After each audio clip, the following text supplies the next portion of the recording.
You want local news that impacts you? We've got you covered. We're on your side. On your side. This is News 12 First at 5. Richmond County's bomb squad responding to Fort Gordon today. What utility crews there dug up. But first at 5, a lot of carbon monoxide and no carbon monoxide detectors. That's what investigators say they found after 2 deaths at a care home in Augusta. The Richmond County coroner tells us 84-year-old Georgia Blount and 75-year-old Sylvia Reed were found dead yesterday inside the First Love Personal Care Home on Wrightsboro Road. 4 others had to be hospitalized. Our Celeste Springer is live there on the scene with more in the investigation. Celeste, what have you learned? We've just learned that 2 of the 4 hospitalized here have been released to family, and as I was out here today, only investigators were inside the home trying to look into what caused the death of 2 elderly women here, and you can still see the condemned sign on the building. We know a key part of the investigation today centered on carbon monoxide levels inside the home. On Sunday, deputies reported that no carbon monoxide was detected at the time, but today I was here as investigators were recreating the scene. I'm told when they turned the furnace on to retest the air, it was filled with carbon monoxide. District Attorney Natalie Payne was also on scene today. She said there are no carbon monoxide detectors in the home. Payne also talked about how the pandemic has caused inspections to be done virtually and made it difficult to investigate complaints against First Love and its owner. You also don't want to unnecessarily expose someone, so it would have to be a pretty significant complaint for us to respond during the pandemic. But it did create a perfect storm. I think there's been a lack of oversight for these agencies, for these facilities, basically because of the shutdown.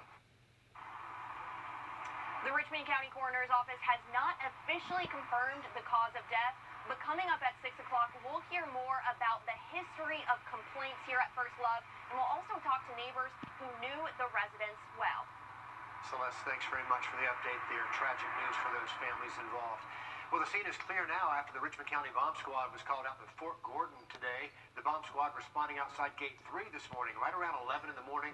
We're told they were called there after utility crews dug up a mortar round that was unexploded. The crews contacted the Richmond County Sheriff's Office and then sent out the bomb squad. We're going to keep you updated as we learn more about that. Well, it is a beautiful afternoon for us. Definitely a little bit warmer than what we enjoyed over the weekend. Fantastic conditions over the Savannah River here, courtesy of EarthCam. We are up to 82. Yesterday we had a high of 76 here in Augusta. Luckily, the dew point's in the mid-50s, not making it feel all too humid, but yes, a little bit warmer from this weekend. About 8 degrees warmer than this time yesterday here in Augusta. Most of us at least between 5 to 8 degrees warmer today. Some of us reaching the low 80s, but many spots staying back into the mid to upper 70s. 77 up at the lake, 73 in Washington, and Gibson coming in at 76 this afternoon. Through this evening, we're going to see our temperatures drop somewhat quickly after sunset. Should be down into the low 60s by midnight, and we should be mostly clear overnight, which is great conditions if you want to do some planet gazing. Let you know more about this and rain chances this week in just a little bit. All right, thanks for that, Riley. Records. Send a question to the email that we're going to put on the screen for you. Again, this is happening Wednesday night. It starts at 7 o'clock, and that's in the auditorium connected to the Columbia County Library. Applications now open in South Carolina for 2 new grant programs. One for minority and small business owners and the other for nonprofits. Governor Henry McMaster was at the Center of the Arts in Rock Hill just a couple of hours ago to announce this launch. Grants for the minority and small business program will range between $2,500 and $25,000. For nonprofits, they'll range between $2,500 and $50,000. There are qualifications to meet before applying. We have all of this information for you on our website, wrdw.com. After a huge spike in fire fees for some people in Aiken, city leaders there are meeting tonight to fix that. Back in June, City Council raised rates for people outside city limits by 300%. That made the cost go from about $30 to more than $130. Tonight, City Council plans to walk back that fee, and they say if you got a bill, you don't have to pay it, but if you already did, you will get a credit. We now know the nearly dozen people arrested on gun and drug charges in Wilkes County. This bust happening last week. 16 search warrants were issued Thursday by multiple agencies. We're talking the FBI, the GBI, Wilkes, and Richmond County Sheriff's Office. 9 people were taken into custody. We're waiting to get more details, though, on this ongoing investigation. In Atlanta, the parents of the 8-year-old girl shot and killed by armed protesters say they plan to sue the city. Today, attorneys for the parents of Secoria Turner said they gave the city of Atlanta and Mayor Keisha Lance Bottoms notice of their intent to file a lawsuit if the case is not resolved in the next 30 days. They claim the area was known for violence, but nothing was ever done to stop it. They knew that there were armed vigilantes blockading a public street, and they took no action to rid the citizens of Atlanta of this menace and of this dangerous circumstance and situation. And because of it, Secoria Turner, an 8-year-old, was murdered. Secoria was shot and killed by protesters on July 4th near that Wendy's where Rayshard Brooks was killed. Her family attorneys claim the city was aware of at least 2 other shootings and assaults at the same Wendy's. We're learning a South Carolina woman is charged after police say a child tested positive for heroin. 30-year-old Ashley Sutton is charged with unlawful neglect of a child.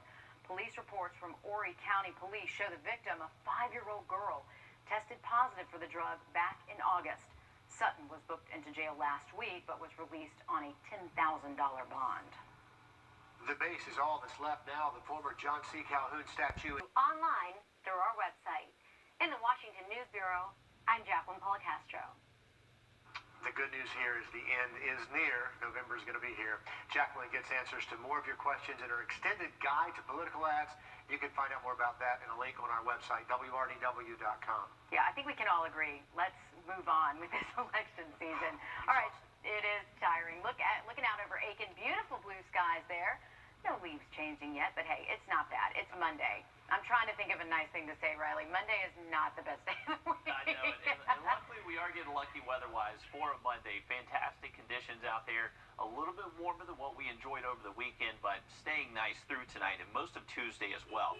Here's our setup. We're kind of in between a couple different fronts that are stalled out, which means they're not really going to be moving too much. So, hey, that means nice weather extending into most of our Tuesday as well. Now, mostly clear skies this evening if you're stepping out. Very comfortable temperatures as well. We should be in mid to upper 60s right around 9 o'clock tonight. Heading into tomorrow morning, we are expecting most spots in the CSRA to get down into the 50s. Now, metro areas inside Bobby Jones, very urban areas, likely going to stay close to that 60 number by early tomorrow morning. Expecting mostly sunny skies for the first half of your Tuesday. Later into the afternoon, we are expecting that cloud cover to build across the area. And can't even rule out maybe a stray shower for some of our eastern counties. That would be mainly places like Bamberg, Allendale, Screven County. Those would be the spots that could possibly get clipped by a sprinkle at the most. Not much in the way of measurable rainfall expected Thursday. But notice that cloud cover, and this is actually, the model's picking up on dense fog forming by early Wednesday morning. This could actually be problematic for any morning commuters. It is expected to be pretty dense out there as moisture does start to increase. Now, with moisture in the air, it helps keep your nights a good bit warmer. So waking up Wednesday morning, most of us in the mid to upper 60s, so not too cool of a stretch of weather for most of the work week. On Wednesday, most of the day does look dry. I did throw in a 20% chance of rain. Not looking all too widespread, but as that onshore flow continues off the Atlantic, there will be that opportunity for maybe just a few spotty showers. But generally Wednesday afternoon, most of the area does look dry. It's going to continue to stay pretty warm with those highs in the mid to low 80s. So on Wednesday, that's the best chance to maybe squeeze out a shower across the area over the next 3. But it appears Friday into the weekend, that's when our rain chances will be best, and that'll be our next cold front approaching the area. But fantastic weather out there today. We've got clear bluebird skies and temperatures a little bit warmer than this weekend, reaching the low 80s. Yesterday, we actually stayed with highs at 76 out of Bushfield yesterday afternoon. Perfect opportunity tonight to check out a few different planets. If you head out around 8, 9 o'clock, Mars will be in the eastern sky, and then Jupiter and Saturn will be in the southern sky. And with mostly clear skies, they will be very visible, shining bright out there, and comfortable temps as well. Not going to be too cool tonight. Remember, Friday into the weekend, that's our best chance for rain this week, but temperature-wise, staying above average all week long. All right, thank you, Riley. A new app for your phone, but it's not for games. We'll tell you how it can help you travel around town coming up. SMP is responsible for the content of this ad. A new app at the App Store specifically to help you get around Columbia County. It is called Glance Travel Safely. It's designed to help drivers, bikers, and walkers all safely travel through the county. It can let you know about upcoming stoplights, school zones, and crosswalks. Right now, 16 traffic lights are in the system, but they are working to expand it. You can download it for free on Apple and Androids. Huge milestone for McDuffie County over the weekend. Happy birthday, McDuffie County. Happy birthday, McDuffie County. Happy 150th birthday, McDuffie County. You heard right, 150 years. That's how long McDuffie County has been around now. And to celebrate, some local businesses took part in this video, each wishing the county a happy birthday. And in downtown Thompson and Erie, people have decorated these hay bales to celebrate, and they've gotten really, really creative. We've been looking at these this afternoon, and look, there's Baby Yoda showing up on a hay bale. But you can vote for your favorite by liking the picture of your favorite on the Thompson McDuffie Chamber of Commerce page. And again, happy birthday, 150 years, and still looking good all this time later. Well, it was a tough weekend. Really tough weekend to be a Georgia sports fan, and I know, Meredith, you're feeling it too. I know. Georgia Tech, the Dogs both lose, and then the Braves last night, beating in Game 7 of the NLCS. I mean, just devastating. Braves fans going through a lot of emotions right now. Some are not too happy. Both Glenn and Zach had similar responses on our Facebook page. Just a typical ending for a Georgia sports team. Others are a little more optimistic than that. Marshall says he's disappointed, but the future looks bright.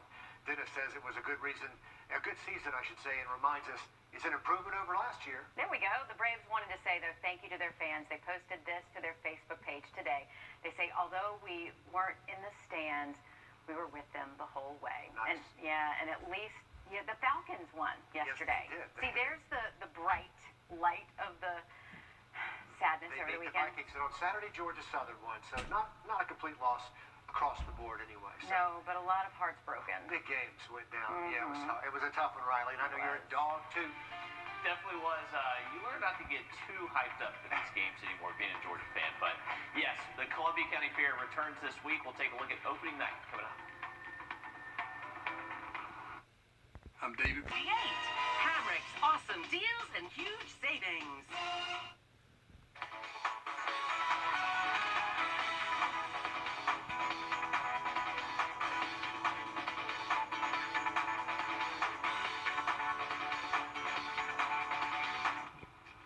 Well, something to mention very quickly to you, we actually just had a very strong earthquake hit near the Aleutian Islands of Alaska. This was a 7.4 magnitude earthquake, and there are some tsunami warnings in effect for portions of the Alaskan coastline, and they're evaluating if they have to trickle those down across the west coast. So we'll continue to keep you updated through this evening.